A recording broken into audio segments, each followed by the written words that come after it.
You know, I've done corporate training, like I said, since 1998. It's a long time. 150 days a year, all over the world. Don't need to go into that. Sometimes I feel, okay, there was the magic in the classroom and now they're going back to their work. Yeah. I'm not looking over their shoulder, they're not talking to me. Sometimes we've got intervals where we have interval trainings over 18 months and we see the people every 3 months. But this close monitoring, this close observing the growth and helping here and reflecting there, you can't do that with individuals in a corporate setting because often there's not the budget for it. It will go too deep on a personal level.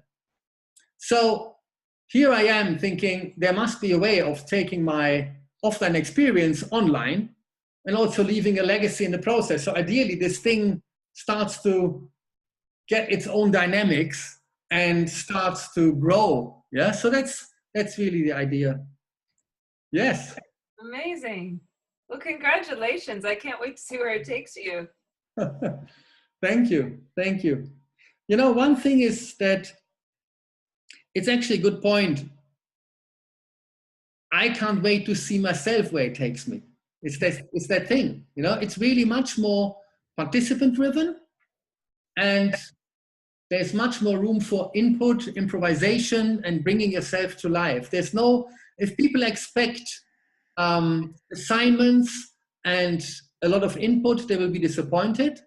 But if people want to really create something and be part of the creation, this is for them.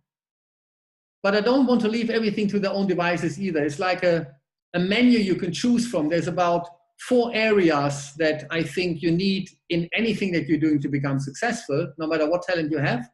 And they are broken down into 3 subdivisions. So there's 12 things to choose from that you can pick to support your journey to become remarkable at your talents, so to speak. What's it like for you? Like, I'm sure you've seen it in like the classroom sort of setting when you've been brought in, but what's it like for you to be able to watch people wake up to their own potential? Yeah, it's interesting. The happiest moments in all my years, and this is why I'm still doing it. I mean, I was myself at a point where I was struggling in the beginning. I was in sales at a point where I didn't want to be, and then I tried some other stuff. I was unhappy. And then I really started to search deeper and deeper and looked at profiles, and then it emerged what I'm probably good at. And over the years, I found myself being really happy when I'm in front of people, communicating with people, just observing them. It's this thing. And that hints to what you were saying. If people find it, all of a sudden, they light up. But at the same time, there's a little bit uncertainty and it's sometimes a little bit scarcity on the face because it's something new. Is it just a glimpse? Is that really what I'm here for? It's the fear of the unknown, but yes, that would be good. It's a little bit of this. Some people are very clear. Some people are just hesitating. You can certainly see when they are stuck, when they are unhappy in the current place. And that's the idea, you know, what could future look like? What gives you energy? You know, this thing with the strength finder, what activity gives you energy? What if you would do that all day long? Yes, but it wouldn't pay the bills. Well, what if there would be a way where forget the bills for the moment? So very interesting. And then you can see a different posture, a different energy, a different body language, at least for a certain moment. I think it's so cool because I think so many people, especially assertive people who get things done, oftentimes to get things done, they feel they have to do everything in every role, and they give themselves that burden as opposed to auditing themselves and what they do in a day and what they do well in a day. So like to be able to give people the perspective to take that step back and evaluate that and ask those deeper questions of like, is this weighing you down? Like I can think of a few things on my list that it's like, I should not be doing those. Yes. But you do them anyways. And sometimes you need that group and the clarity that comes from saying something out loud or just taking the time to reflect on it to look at it in a new way. So I think that's very powerful too. Yes. It's also you know, when you have a group of 15 people, for example, or let's say a keynote, 50 people, 500, whatever, you can spot the 20%ers, the winners, not because they're arrogant and they stick out, but certain people are more centered. They have a more calm energy. They have a different focus. And what does it take for everyone to get there? It takes self-reflection. It takes a desire, there must be something better out there.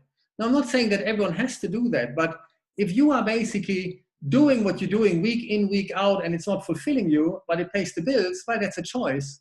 But what if there would be something better? Well, why not look for it? We can't make promises, we can't make guarantees, but if you, for 4 weeks in a group of 5, collaboratively, search for it, you could be surprised what you find, There's also, some people then think, well, what about my job that I have at the moment? One outcome can be that you are confirmed, you are in the right firm, you are in the right role, it matches with your profiles, and then you would be much more, yes, this is it. So confirmation of what you're already doing, that's a good outcome, because the uncertainty goes. Yes. Some people might feel, I like the firm, I like the industry, but I see it's not the right role. Okay. So is the role that you want on offer? If not, could you create the role? That's the thing, So that would be another outcome. So it's not like escape your current job or fire your boss. It's none of this stuff. Do what you do, but search for a way that it really fulfills you more. It might be that you have a project that is completely off what you're currently doing and you position that in your private time. That's an outcome. And you are all of a sudden so happy with that you're also more happy at work because the work couldn't offer you that. It doesn't have to be, there's choices. There's room for creativity. Well, I can't wait to hear some of these stories that come out of this group. Yes. I think you're onto something great. I mean, it's also with this is why I called it the glow. Here we are, you in Canada, I'm here in the UK at the moment. I think technology has come so far that a lot of people have to become better at connecting on a virtual level. And yet I see, as you've seen, so many companies doing virtual project teams. They run it like webinars. It's the project leader just talks, the others listen or type away in a dashboard. And they think that's it. I think there's so much more that you can do. So with people from the US, from Canada, from Singapore, from China, from all over the place, from India, wow, 4 to 5 peers in certain time zones.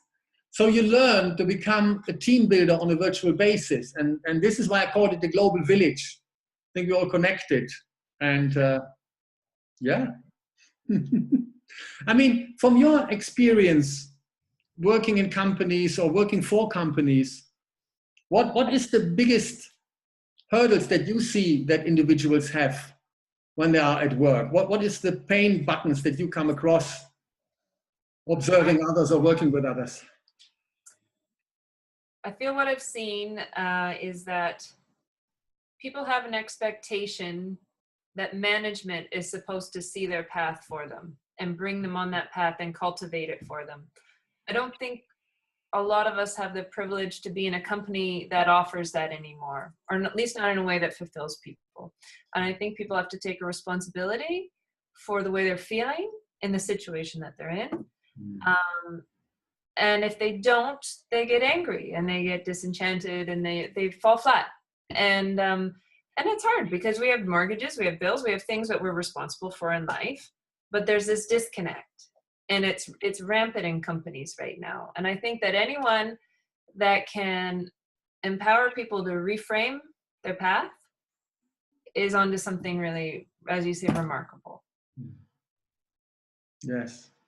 It's really this, it's an interesting point, I think there's, this program isn't for everyone. And there's certain people who basically would be disappointed. And one type is what you a little bit describe. Can you do it for me? What is the recipe? What do I have to do next? And where's the result? They will be disappointed. The other one is the quick fix idea, like magic bullet overnight even, fast. It can't. To develop talents, to discover, to think, to adjust, it takes time. And the last one is this. Well, if people think there's nothing, I don't have any talents. There's nothing to this, I'm not special. Well, then I can't take away their limiting belief. I can't do that. You know, there's also this, as you know, great metaphors resonate with people. So what is the metaphor? Global village is a metaphor. Leaders. First of all, here, we're not developing leaders that lead whole, let's say, armies or whatever, big teams. It starts with personal leadership. Who is taking the lead? And that is just what you mentioned. If someone, instead of getting angry, what are you going to do about it? Personal leadership, leading. Yes. It can be different thought. It can be, hang on a second, I think we're going down the wrong path. Yeah, the project assistant says.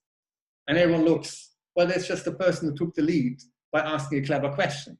Yeah, so this is the leadership. And masterclass, I was looking for a metaphor and like an artist. You know, I like art, and I think a lot of people in one shape or form like art. So there you can see it takes time for an artist to develop different technique, different styles, maybe discovered in his lifetime, maybe 100 years later. But a lot of great artists really experiment, and they go into the gallery every day to do their stuff. And it's great to watch them doing their stuff. And that is this idea. So ideally you become like a business artist. You do your stuff, and it's great for others to see you doing your stuff. Yeah. And you evolve. So this is not a quick fix. Hopefully I also want groups to stay connected and re-enter for another class, another level. This is a journey. So, and I think it's the right time. I see a lot of changes from companies doing more virtual internally. So, but maybe there's better ways. Yes. Very good. Well, I'm excited to see where you take this and where the group takes it, because I think there'll be a real contagious component to it, that if when somebody's feeling that way, that's going to spread to other people as well. Yes. Yeah. Good. So thank you very much. Good luck. Keep you posted. Exactly. Okay. Thank you very much. Bye-bye. Bye-bye. Thank you. Click on the link to fill out the application. It's your chance to get on the waiting list and possibly accepted. There is no commitment at this stage. It's a selection process of carefully matched peer groups. Don't forget to subscribe to our email circle. The application has great questions, like a free mini coaching session how to discover your talents to become fully engaged and remarkable. Once accepted, you have 48 hours to commit or step aside from the waiting list.